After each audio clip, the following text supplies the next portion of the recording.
Friends, నేను మీ Jafar. Welcome back to Jafar education. ఈరోజు ప్రధాన దినపత్రికలో వచ్చినటువంటి విద్యా ఉద్యోగ సమాచారానికి సంబంధించినటువంటి కొన్ని ముఖ్యమైన అప్డేట్స్ ఉన్నాయి మిత్రమా. వాటన్నిటిని మనము వన్ బై వన్ క్లియర్గా అయితే తెలుసుకుందాం.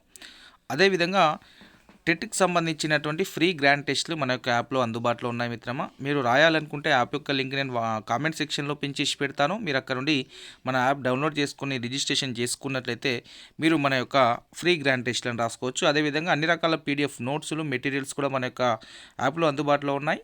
సో దాంట్లో మీరు మన యొక్క పీడిఎఫ్ నోట్స్లను కూడా చూసుకోవచ్చును. ఇంకా ప్రీవియస్ టెట్కి సంబంధించిన అన్ని ప్రీవియస్ క్వశ్చన్ పేపర్స్ కూడా మన యొక్క యాప్లో అందుబాటులో ఉన్నాయి మిత్రమా. నెక్స్ట్ ఇంకా మీకు డైలీ అప్డేట్స్ టెట్ అండ్ డిఎస్సికి సంబంధించినటువంటి ఫ్రీ పీడిఎఫ్ నోట్స్లు మెటీరియల్స్ డైలీ మనకు మన యొక్క వాట్సాప్ గ్రూప్లో మీకు ఎప్పటికప్పుడు అందించబడుతున్నాయి. రైట్ మిత్రమా, ఇక్కడ చూసుకున్నట్లయితే మనకు మీకు టెట్ అండ్ డిఎస్సికి సంబంధించినటువంటి కరెంట్ అఫైర్స్ అప్డేట్స్తో పాటు అన్ని రకాల పీడిఎఫ్ నోట్స్లు మన యొక్క వాట్సాప్ గ్రూప్లో అందుబాటులో ఉంటాయి. వాట్సాప్ గ్రూప్ యొక్క లింక్ నేను కామెంట్ సెక్షన్లో పెంచేసి పెడతాను. సో అక్కడ నుండి మన యొక్క వాట్సాప్ గ్రూప్లో జాయిన్ అవ్వండి. అదే కామెంట్ సెక్షన్లో మనకు యాప్ యొక్క లింక్ కూడా ఉంటుంది. సో యాప్ని కూడా డౌన్లోడ్ చేసుకొని మీ యొక్క సపోర్ట్ని అందించండి. తప్పకుండా యాప్ డౌన్లోడ్ చేసుకున్న ప్రతి ఒక్కరు 5 స్టార్ రేటింగ్ ఇచ్చి మీ యొక్క అభిప్రాయాన్ని కూడా ఆ యాప్ యొక్క కామెంట్ సెక్షన్లో చేసే ప్రయత్నం చేయండి మిత్రమా.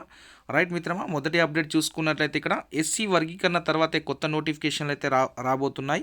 ముందుగా డిఎస్సి నోటిఫికేషన్ అయితే వెలువడే అవకాశం ఉన్నట్టు ఈ వార్త అయితే రావడం జరిగింది నిన్న. ఒకసారి మనం చూసే ప్రయత్నం చేద్దాం. రాష్ట్రంలో ఎస్సీ వర్గీకరణపై అసెంబ్లీలో బిల్లు ఆమోదం పొందాక కొత్త ఉద్యోగ నోటిఫికేషన్లు ఇవ్వాలని ప్రభుత్వం నిర్ణయించినట్లు తెలిసింది. కాగా ఎస్సీ వర్గీకరణపై అధ్యయనం కోసం హైకోర్టు విశ్రాంత న్యాయమూర్తి అయినటువంటి జస్టిస్ షమీం అఖ్తార్ను నియమించారు. సో ఏకసభ్య కమిషన్ ఈ నెలలో ప్రభుత్వానికి నివేదిక అందజేయనున్నది.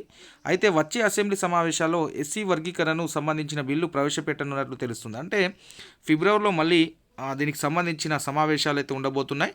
సో సమావేశాలలో ఈ యొక్క బిల్లుని ఆమోదం చేసి సో ఎవరికి ఎన్ని ఇవ్వాలి అనేది దాని మీద స్టడీ చేసిన తర్వాత ఈ యొక్క బిల్ అనేది ఆమోదం పొందుతుంది. సో బిల్ ఆమోదం పొందిన తర్వాత అసెంబ్లీలో ఫస్ట్ వెలువడే నోటిఫికేషన్ మనకు డిఎస్సి నోటిఫికేషన్. డిఎస్సి నోటిఫికేషన్లో ఆల్రెడీ 6,000 ఉద్యోగాలతోటి 6,000 పోస్టులతోటి మేము మరో డిఎస్సి వేస్తామని ఆల్రెడీ డిప్యూటీ సీఎం అయితే మనకు చాలాసార్లు ప్రకటనలు కూడా చేయడం జరిగింది. అదే ఇప్పటికే టెట్ పరీక్షకు సంబంధించిన నోటిఫికేషన్ వచ్చింది.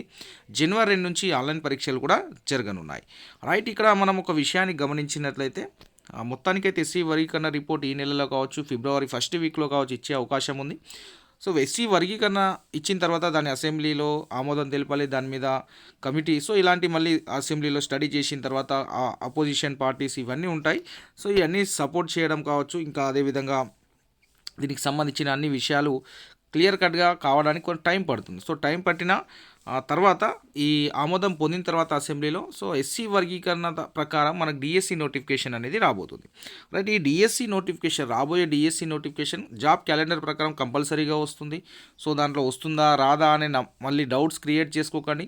కంపల్సరీగా నోటిఫికేషన్ అనేది జాబ్ క్యాలెండర్ ప్రకారం రాబోతుంది. సో మీరు దానికి అనుగుణంగా మీ యొక్క ప్రిపరేషన్ ప్లాన్ని ఉంచుకోండి. ఎందుకంటే ఎస్సీ అసెంబ్లీలో ఆమోదం పొందిన తర్వాత ఆటోమేటిక్గా ఇంప్లిమెంటేషన్, సో దాని ప్రకారమే నోటిఫికేషన్స్ రావడం అనేది జరుగుతుంది. కాబట్టి మనము మన ప్రిపరేషన్లో సక్సెస్గా ఉండాలి. ఎందుకంటే మన ప్రిపరేషన్ కరెక్ట్ లేకపోతే నష్టపోతాం మిత్రమా. కాబట్టి తప్పకుండా నోటిఫికేషన్ అనేది వస్తుంది, దీంట్లో ఎలాంటి సందేహం లేదు. అది ఫిబ్రవరిలోనే వస్తుంది. ఇంకా మనకు చాలా నోటిఫికేషన్లు వస్తాయి ఫిబ్రవరిలో. సో బీట్ ఆఫీసర్ నోటిఫికేషన్ కూడా రాబోతుంది దీని తర్వాత. సో చాలా నోటిఫికేషన్లు ఉంటాయి. కాబట్టి మనం ఒక డిఎస్సి కోసం పర్ఫెక్ట్గా టెక్స్ట్ బుక్స్ ఇవన్నీ చదివినట్లయితే సో మనం మిగతా కాంపిటేటివ్ ఎగ్జామ్లో కూడా ఈజీగా నెగ్గగలుగుతాము. సో మీరు తప్పకుండా పర్ఫెక్ట్గా కంటిన్యూస్గా చదవండి. ఈ టెట్ ఎగ్జామ్ కంప్లీట్ అయిన వెంటనే మళ్ళీ మన ప్రిపరేషన్ కంటిన్యూగా ఉండాలి. రైట్, టెట్ ఎగ్జామ్కి ఇంకా తక్కువ టైం ఉంది మిత్రమా. ఇంకా దాదాపు ఒక 5-6 డేస్ అయితే ఉంది.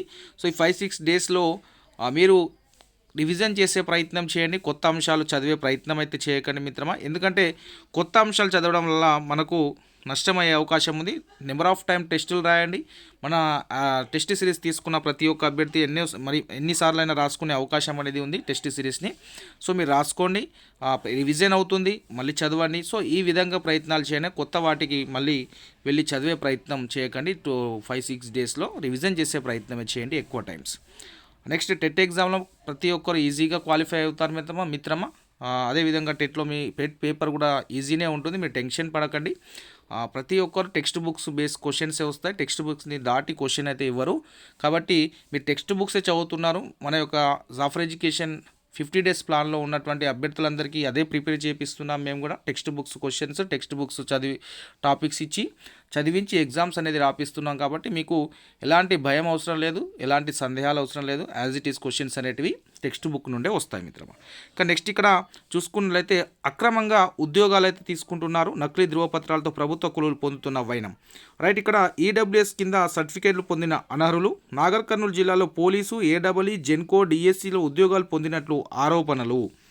తాజాగా అటవీ శాఖలో నకిలీ ఏజెన్సీ ధృవపత్రాలతో చేరినట్లు సమాచారం. కలెక్టర్ ఆధ్వర్యంలో కొనసాగుతున్న విచారణ. రైట్, ఈ నకిలీ ధృవపత్రాల వల్ల చాలామంది అర్హులైన అభ్యర్థులు జాబులు కోల్పోవలసి వస్తుంది. న్యాయంగా కష్టపడి అతని క్యాస్ట్ ఉండి అతని క్యాస్ట్లో వేరే అక్రమంగా వచ్చి జాబులు తీసుకెళ్ళిపోతున్నారు. దాని ద్వారా అర్హులైన అభ్యర్థి ఎవరైతే ఉన్నారో వారికి నష్టం జరుగుతుంది. కాబట్టి సో ఇలాంటి వారిని తప్పకుండా పట్టుకొని వీరి జాబ్లోకి వెళ్ళి రిమూవ్ చేసి ఎవరైతే అర్హత ఉందో వాళ్ళకి తప్పకుండా జాబ్ అయితే ఇవ్వాల్సిందే. రైట్, ఇక్కడ చూడండి ఈడబ్ల్యూఎస్ కోటా కింద ఎంతమంది అనర్హులు తీసుకున్నారో చూద్దాం. ప్రభుత్వం ఎకనామికల్ వీకర్ సెక్షన్ కోటా కింద ఓసీ వర్గాలకు చెందిన పేదలకు ప్రభుత్వ ఉద్యోగాల రిజర్వేషన్ కల్పిస్తే ఇటీవల నిర్వహించిన డిఎస్సిలో నాగర్ కర్నూలు జిల్లా 22 మంది ఈడబ్ల్యూఎస్ కోటా కింద ఉద్యోగాలు పొందారు. వీరిలో కొందరు అనర్హులు కూడా సర్టిఫికేట్లు సమర్పించి ఉపాధ్యాయ ఉద్యోగాలు పొందినట్టు కలెక్టర్కు ఫిర్యాదులు అందాయి. వాస్తవానికి ఏడాదికి 8 లక్షల లోపు వార్షిక ఆదాయం, 5 ఎకరాల కన్నా తక్కువ భూమి ఉన్న కుటుంబంలో ప్రభుత్వ ఉద్యోగం లేని వారు, జీపీలో 200 గజాల లోపు ఇల్లు ఉన్నవారు మాత్రమే ఈడబ్ల్యూఎస్ కోటాకు అర్హులు. కానీ జిల్లాలోని తెలకపల్లి మండలానికి చెందిన ఓ వ్యక్తి ఈడబ్ల్యూఎస్ సర్టిఫికేట్ సమర్పించి స్కూల్ అసిస్టెంట్ టీచర్గా ఉద్యోగం పొందాడు. అయితే అతడి భార్య హైకోర్టులో ఉద్యోగం చేస్తుండగా 16 ఎకరాల పైగా భూమి, హైదరాబాద్తో పాటు జిల్లా కేంద్రాల్లో భవనాలు, ఆస్తులు ఉన్నాయని ఫిర్యాదులో పేర్కొన్నారు. నకిలీ బోనఫైట్ ఏజెన్సీ ఏరియా ఈడబ్ల్యూఎస్ ధ్రువపత్రం సమర్పించి అక్రమంగా వివిధ శాఖల్లో ఉద్యోగాలు పొందినట్టుగా ఆరోపణలు అయితే ఉన్నాయి. సో పూర్తి స్థాయిలో విచారణ చేపట్టి సకాలంలో బాధ్యులపై చర్యలు తీసుకోవాలని నిరుద్యోగులు అయితే కోరుతున్నారు. రైట్, ఇక్కడ చూడండి ఈడబ్ల్యూఎస్కి సంబంధించి అయితే ఎలాంటి ఎంక్వైరీ లేకుండా చాలామంది ఈడబ్ల్యూఎస్ సర్టిఫికేట్స్ తీసుకున్నారు. చాలామంది అనర్హులు ఈడబ్ల్యూఎస్ సర్టిఫికేట్ తీసుకొని జాబ్స్ కూడా సాధించడం జరిగింది మన డిఎస్సిలో. కాబట్టి ఈ యొక్క సర్టిఫికేట్స్ మీద ఎవరైతే ఉన్నారో తప్పకుండా వారి మీద విచారణ చేపట్టి అర్హులైన అభ్యర్థులకైతే కంపల్సరీగా ఉద్యోగాలు అయితే ఇవ్వాల్సిందే. చూడండి ఇక్కడ ముఖ్యంగా మన డిఎస్సిలో ఈ నకిలీ బోనోఫైడ్స్ ఇంకా నకిలీ ఈ ఈడబ్ల్యూఎస్ సర్టిఫికేట్స్ చాలా తీసుకొని తొందర జరిగిన టైంలో సో అంత ఫాస్ట్గా జరిగింది కాబట్టి ఆ సర్టిఫికేట్ వెరిఫికేషన్లో కూడా ఉన్న సర్టిఫికేట్ ఎంఆర్ఓ ఇష్యూ చేశారు కాబట్టి తహసీల్దార్ ఆఫీస్ నుండి సో దాన్ని కన్సిడర్ చేస్తారు తప్పకుండా ఎవరైనా వెరిఫికేషన్లో. కానీ అక్కడ తహసీల్దార్ ఆఫీస్లో ఎవరైతే మళ్ళీ నెక్స్ట్ కంప్లైంట్ చేస్తున్నారో వీళ్ళు అనర్హులు కాదు ఈడబ్ల్యూఎస్ కోటా అంటే సో అప్పుడు మళ్ళీ విచారణ చేపడుతున్నారు. సో కాబట్టి ఈ ఎవరైతే అనర్హులు ఉన్నారో తప్పకుండా ఈ డిఎస్సిలో ఎంతమంది టీచర్స్ అనర్హులు అయితే జాబ్ పొందారో వాళ్ళకి తప్పకుండా గుర్తించి అర్హులైన అభ్యర్థులు ఎవరైతే ఉన్నారో సో వారికి తప్పకుండా జాబ్స్ ఇస్తే సో వాళ్ళు హ్యాపీగా ఫీల్ అవుతారు. ఎందుకంటే అన్ని అర్హతలు ఉండి లోకల్ క్యాండిడేట్ ఉండి non local candidate local certificate తీసుకుని జాబ్ పొందినట్టే ఇక్కడ ఉన్నటువంటి అభ్యర్థి నష్టపోతున్నాడు. కాబట్టి తప్పకుండా విచారణ చేపట్టి కలెక్టర్ అయితే అర్హులైన అభ్యర్థులకు ఇస్తామని అయితే చెప్తున్నారు. పూర్తి స్థాయిలో విచారణ చేపట్టాం, నకిలీ సర్టిఫికేట్లు సమర్పించి ప్రభుత్వ ఉద్యోగాలు పొందినట్టు ఫిర్యాదులు వస్తున్నాయి. ఇప్పటికే మాకు 10 వరకు ఫిర్యాదులు అందాయి. ప్రతి ఫిర్యాదుపై సమగ్రంగా విచారణ చేపట్టాం. త్వరలోనే పూర్తిస్థాయి విషయాలు తెలుస్తాయి. నివేదిక ప్రకారం బాధ్యులపై చర్యలు ఉంటాయని నాగర్ కర్నూలు కలెక్టర్ సంతోష్ గారు అయితే చెప్తున్నారు. రైట్, విచారణ చేపట్టి తప్పకుండా వారికైతే చర్యలు అయితే తీసుకోవాలి. మరి మనం ఇంకోటి ఏంటంటే ఏజెన్సీ పేరుతో కూడా చాలామంది ఉద్యోగాలు పొందినట్టు కూడా ఆరోపణలు అయితే వస్తున్నాయి నాగర్ కర్నూలు. ఇక నెక్స్ట్ అప్డేట్ ఇక్కడ చూసుకున్నట్లయితే మిత్రమా, ఇక ప్రతి రెవెన్యూ గ్రామానికో విఎల్ఓ అయితే ఇవ్వబోతున్నారు. వివిధ శాఖల్లో పనిచేస్తున్న విఆర్ఓ విఆర్ఎల్కు అవకాశం. ఆసక్తి ఉన్న వారి నుంచి 28 లోపు దరఖాస్తుల స్వీకరణ అయితే చేయబోతున్నారు. రైట్, ఫస్ట్ అయితే ఆ విఆర్ఓ అండ్ విఆర్ఏ ఎవరైతే ఉన్నారో వాళ్ళని తీసుకొని విఆర్ఓ ఉద్యోగానికి అంటే ప్రతి గ్రామానికో విఎల్ఓను ఇస్తారు. సో ఎవరికైతే ఇంట్రెస్ట్ ఉందో వారి యొక్క గ్రామానికి కేటాయించిన తర్వాత మిగిలిన ఇంకెన్ని ఖాళీలు ఉంటాయి.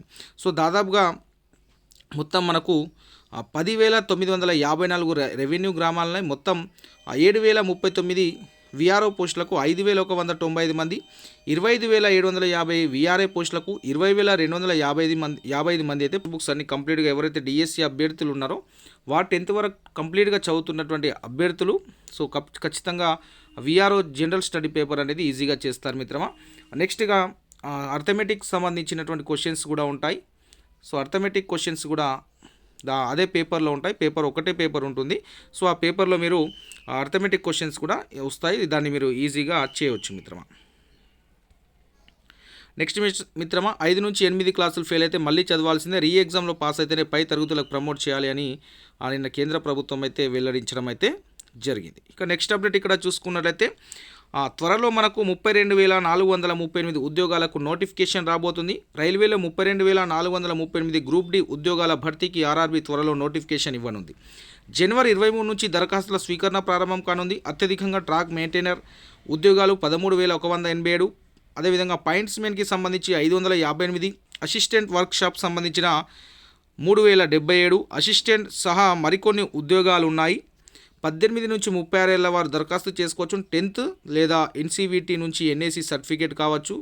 10th అండ్ ఐటీఐ ఉన్నవారైతే ఐటీఐ అర్హులు ఉన్నవారైతే ఈ యొక్క ఉద్యోగాలకు ఎలిజిబుల్ మాత్రం అవుతారు మిత్రమా.